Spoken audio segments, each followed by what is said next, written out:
Dans la vie quotidienne, on a tous un petit objet comme celui-ci qui nous porte bonheur. Alors on peut l'appeler un gris-gris, on peut aussi l'appeler un talisman. Et chez Renault, le talisman est un petit peu plus grand puisqu'il mesure 4,85 m de long. Pour une familiale, c'est un beau gabarit. La talisman mesure d'ailleurs 15 cm de plus que la Laguna qu'elle remplace, encore 6 cm de plus qu'une Peugeot 508, mais c'est justement ce qui lui donne sa première qualité. À l'arrière, la talisman dégage un bel espace aux jambes et aux épaules, comparable à celui d'une Volkswagen Passat. En plus de ça, la banquette est très bien dessinée, l'assise est longue, le dossier légèrement incliné. Sur long trajet, c'est parfait. Même qualité pour le coffre qui pointe à 608 litres de volume, c'est tout simplement la meilleure valeur du segment.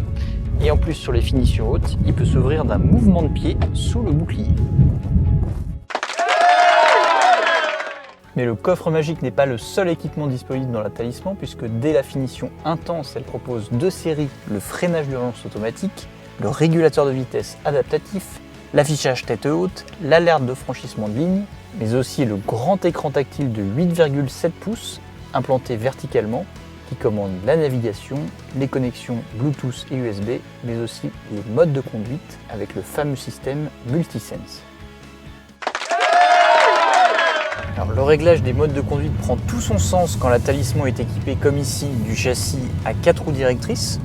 Alors on rappelle le principe, jusqu'à 60 km/h, les roues arrière tournent dans le sens opposé aux roues avant, ce qui permet de donner une agilité renforcée à la voiture, avec une voiture qui s'inscrit beaucoup mieux dans les virages. Au-delà de 60 km/h, les roues arrière tournent dans le sens des roues avant, ce qui permet de privilégier la stabilité en grande courbe. Alors dans les petits lacets comme ça, c'est très agréable. On a l'impression de conduire une voiture beaucoup plus légère qu'en réalité.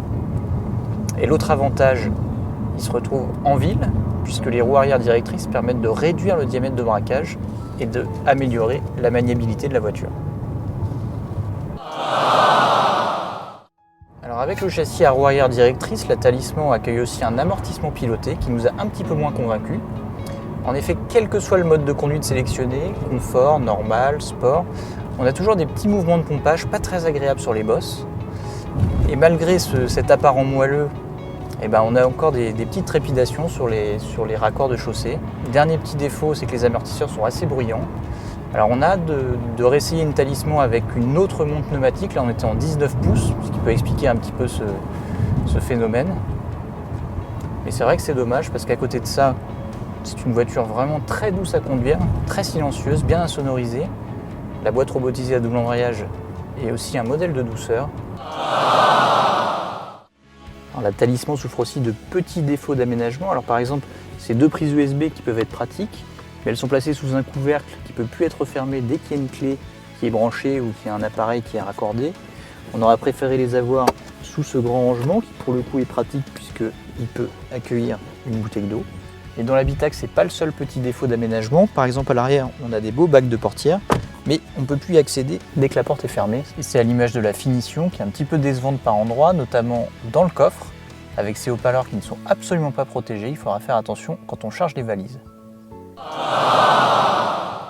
Alors le dernier défaut de la talisman, il est assez inhabituel, il concerne la taille de son réservoir.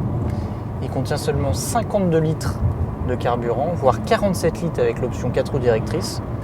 C'est à peu près l'équivalent d'un réservoir de Renault Clio, mais pour une grande routière, c'est un petit peu limité en autonomie. Alors sur long trajet, il faudra soit bien surveiller les stations-service, soit faire confiance à son petit gris-gris. Allez, à bientôt sur l'Argus.fr.